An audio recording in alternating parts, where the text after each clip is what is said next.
Pemirsa, kita teruskan diskusi kita di balik vonis bebas korupsi. Tadi Pak Amir udah mendelegasikan ke Wakil Menteri. Kita juga ucapkan selamat sama Pak Denny Indrayana yang telah resmi jadi Wakil Menteri Hukum dan HAM.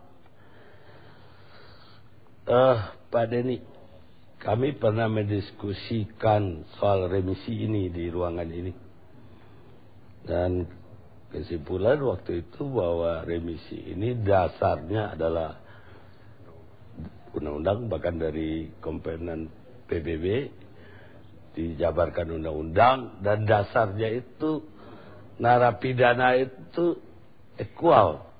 Jadi ketika teroris kemudian korupsi tidak boleh dapat remisi, secara secara struktur hukumnya kok ini agak menyimpang, walaupun orang juga menyesalkan koruptor-koruptor itu kenapa hukumannya begitu ringan. Jadi bukan hulunya yang diperbaiki, tapi hilirnya yang jadi porak-poranda. Itu kesimpulan diskusi ketika itu. Gimana tanggapan Pak Denny? Pertama, kebijakan Kementerian Hukum dan HAM di bawah pimpinan Pak Amir Samsudin untuk melakukan pengetatan pemberian remisi dan pembebasan bersyarat itu kami yakini sejalan dengan peraturan perundang-undangan. Tidak hanya sejalan dengan peraturan perundang-undangan, sejalan pula dengan semangat pemberantasan korupsi dan rasa keadilan masyarakat utamanya. Kalau bicara apa yang disampaikan Pak Karni tadi, dihentikan, dihilangkan, moratorium gitu, itu tidak tepat juga. Karena dalam minggu pertama kami menduduki amanah berdua, kita sudah memberikan pembebasan bersyarat kepada Agus Condro. Tidak hanya membebaskan bersyarat, bahkan Pak Amir langsung menelepon paginya. Saya sebagai Wakil Menteri siangnya kami ucapkan selamat kepada Agus Condro. Kepada Agus Condro, karena kami tidak menghapuskan, menghilangkan hak-hak napi dalam menerima apakah itu remisi, pembebasan bersyarat, tapi yang kami lakukan adalah pengetatan. Ini tidak bertentangan dengan undang-undang, karena undang-undang sendiri mengatakan syarat pemberian hak-hak napi itu diatur dalam peraturan pemerintah. Dan peraturan pemerintah yang terakhir sekalipun, PP 28 tahun 2006 juga memberikan diskriminasi positif. Memberikan pesan bahwa korupsi itu adalah kejahatan luar biasa. Sehingga korupsi, narkoba, teroris, itu persyaratan untuk remisinya, persyaratan untuk pembebasan bersyaratnya, persyaratan untuk asimilasinya memang lebih ketat, lebih berat dibandingkan tindak pidana umum yang lain. Yang kami lakukan adalah sekali lagi bukan menghapuskan atau menghilangkan, tapi memperketatnya dengan ukuran yang lebih jelas, dengan syarat yang lebih dapat dipertanggungjawabkan. Misalnya, jika yang bersangkutan itu adalah pelaku yang bekerja sama atau justice collaborator. Jika mereka dalam posisi ikut mengungkapkan kasus korupsi, dalam kasus Agus Condro 1, dia memberikan informasi yang terbukti bukan fitnah, karena kemudian memang dalam pengadilan informasi dia terbukti benar, menjadi dasar bagi salah satu alat bukti di pengadilan. Yang kedua, dia bekerja sama, dia mengakui dia memang korupsi, tidak banding, kemudian mengembalikan uang hasil korupsinya. Dan yang ketiga, justifikasi bahwa dia adalah peniup fluid itu diberikan oleh Lembaga Perlindungan Saksi dan Korban yang memang memberikan perlindungan kepada yang bersangkutan. Jadi ini barangkali yang disalah pahami, bahwa kami menghentikan, kalau dihentikan total, memang akan problematik dengan undang-undang pemasyarakatan. Tetapi yang kami lakukan sebagaimana sebelumnya dalam PP adalah memberikan pengetatan kriteria syarat pemberian baik remisi maupun pembebasan bersyarat. Justru yang tampak ya Pak Denny, ya, adalah kayaknya kayak apa ya, buru-buru yang berlebihan dan diskriminatif juga. Kalau saya Agus Condro harusnya ada undang-undang bahwa dia tidak bisa, nggak perlu diadili karena dia yang buka pertama, bukan ketika dia udah menjalani hukuman mendapat keringanan lebih. Kalau minggu pertama Pak Denny menjabat dan dia dapat revisi, tapi akhir pekannya justru Pak Denny membatalkan sehari sebelum pasca Suseta keluar dan dapat pembebasan bersyarat. Kemudian ada juga nama terpidana kedua, si siapa namanya, Bobby Suhardiman. Dan kemudian ada yang ketiga, siapa namanya satu lagi, yang malamnya, besoknya dia mau keluar, malamnya Pak Denny saya dengar menelpon supaya itu dibatalkan. Artinya kelihatan sekali kayaknya ada yang ditarget, ada yang diringankan, ada yang... Padahal dia itu udah menjalani asimilasi.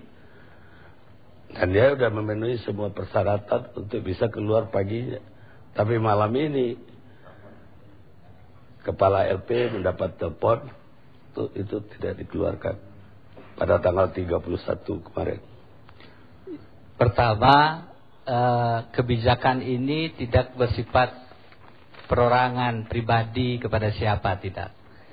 Kebijakan pengetatan pemberian remisi ataupun pembebasan bersyarat bagi terpidana yang terorganisir, apakah itu terorisme, narkoba ataupun korupsi, itu berlaku kepada semua. Saya tidak tahu siapa yang kemudian atas kebijakan ini, Ahmad Hafiz sebagaimana Pak Karni kemudian harus nyontek siapa-siapa orangnya. Saya sendiri pun tidak tahu siapa yang karena kebijakan ini kemudian mendapatkan imbasnya. Yang kami pikirkan adalah sekali lagi bahwa sebagai kejahatan luar biasa, maka korupsi harus diberikan pesan bahwa kita memang melakukan upaya-upaya luar biasa. Maka tidak hanya pencegahan yang harus dilakukan, tapi penindakan, pesan penjeraan juga harus kuat. Dan kenapa kami tidak bicara tadi sebagaimana Pak Karni bicara dibikin undang-undang yang membebaskan dia. Pada tahap sekarang kewenangan yang kami punya adalah memberikan pembebasan bersyarat. Kami tahu persis bahwa KPK pada saat penuntutan juga memberikan tuntutan yang lebih ringan. Vonis pengadilan tipikor juga lebih ringan. Dan porsi kami adalah memberikan keringanan hukuman melalui revisi dan pembebasan bersyarat.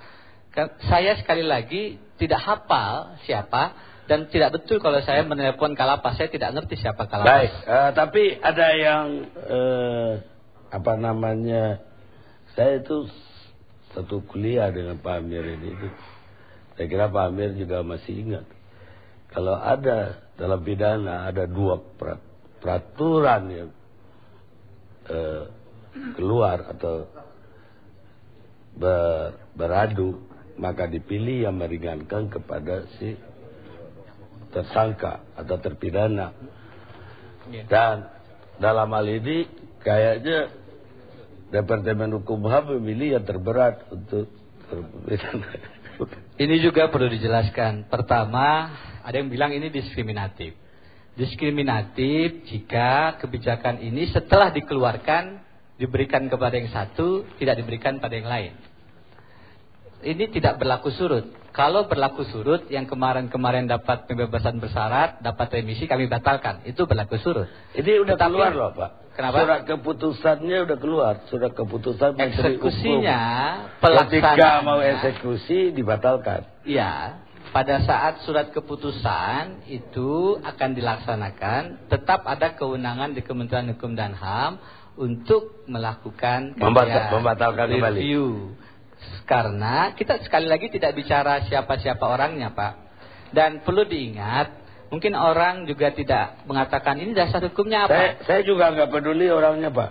Tapi Pak, dalam Pak surat Karni, ini bisa saya sampaikan, misalnya dalam pembebasan bersyarat, itu selain banyak ketentuan yang ada dalam PP, pasal 43 ayat 5 PP 28 tahun 2006 itu mengatakan bahwa pertimbangan Dirjen Pas dalam memberikan pembebasan bersyarat itu harus memperhatikan diantaranya kepentingan keamanan, ketertiban umum, dan rasa keadilan masyarakat. Ini ada jelas di dalam peraturan pemerintah. Dan kalau kita bicara ukuran rasa keadilan itu luas, betul. Tetapi kami berdua satu pemahaman bahwa dalam konteks pemberian remisi, utama yang terhadap korupsi, teroris, dan narkoba, harus diberikan pengetatan, tidak sebagaimana di masa-masa sebelumnya yang agak longgar, bahkan mungkin terlalu longgar, sehingga mencederai rasa keadilan masyarakat dan mengganggu agenda pemberantasan korupsi.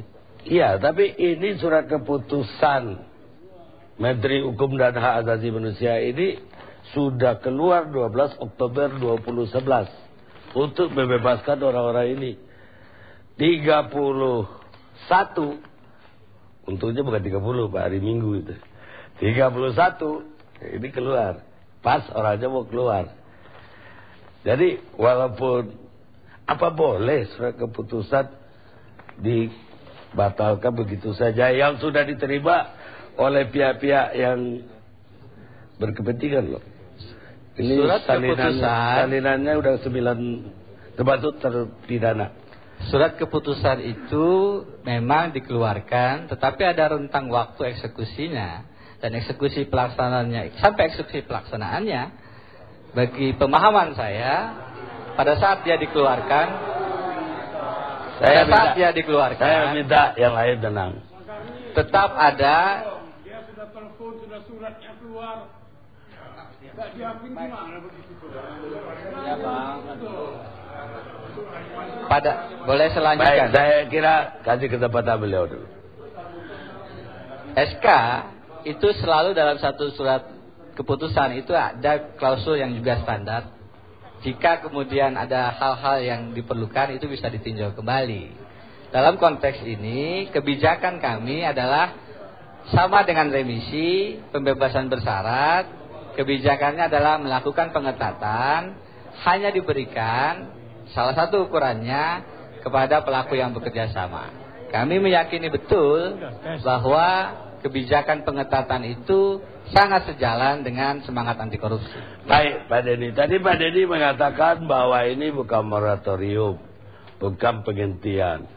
Tapi dalam surat resmi Dirjen Pemasyarakatan tertanggal 31 Oktober yang memerintahkan Kepala UPT untuk yang telah menerima keputusan pembebasan bersyarat tindak pidana korupsi dan teroris tapi belum melaksanakan untuk menangguhkan pelaksanaannya. Memerintahkan Kepala UPT Pemasyarakatan tidak mengusulkan remisi, asimilasi, pembebasan bersyarat, cuti menjelang bebas, dan cuti bersyarat bagi 2 terpidana tersebut. Ketiga, memerintahkan Kepala UPT Pemasyarakatan tidak melanjutkan usulan atau memberikan remisi khusus Natal tahun 2011.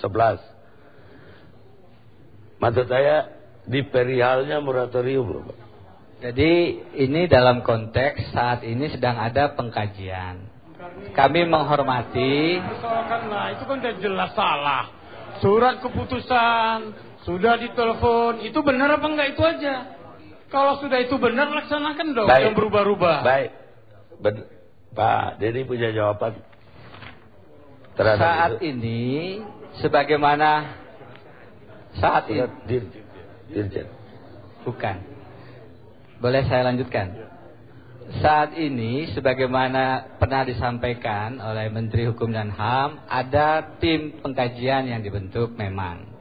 Dan karena kami juga menghargai, menghormati itu, maka sampai tim kajian ini nanti menghasilkan rumusan, pada tahap-tahap awal ada istilah itu. Tetapi boleh kami sampaikan di sini supaya kemudian orang tidak memahami keliru bahwa ini dihapuskan, dihentikan.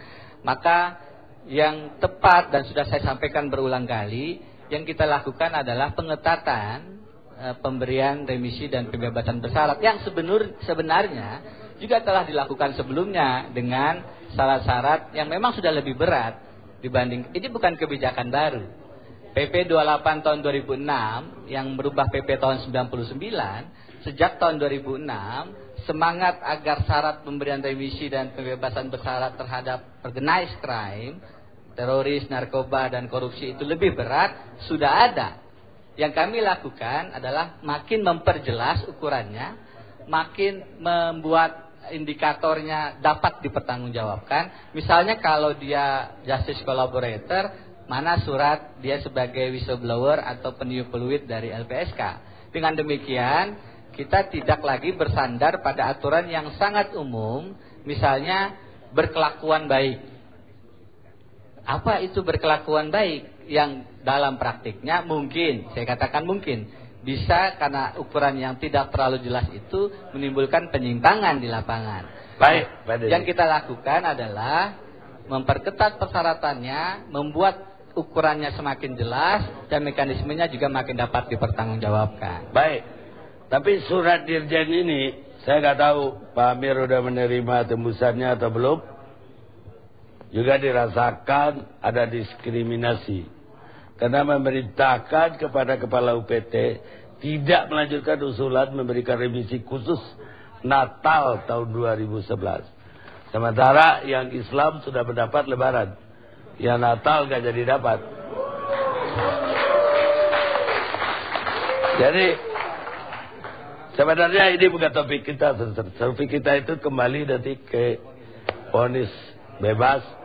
Tapi ada kesan yang saya sedihkan, seolah-olah ini benar-benar sejalan dengan apa yang dikatakan Presiden sebelumnya untuk menghentikan remisi bagi para narapidana korupsi dan teroris. Kita istirahat sejenak.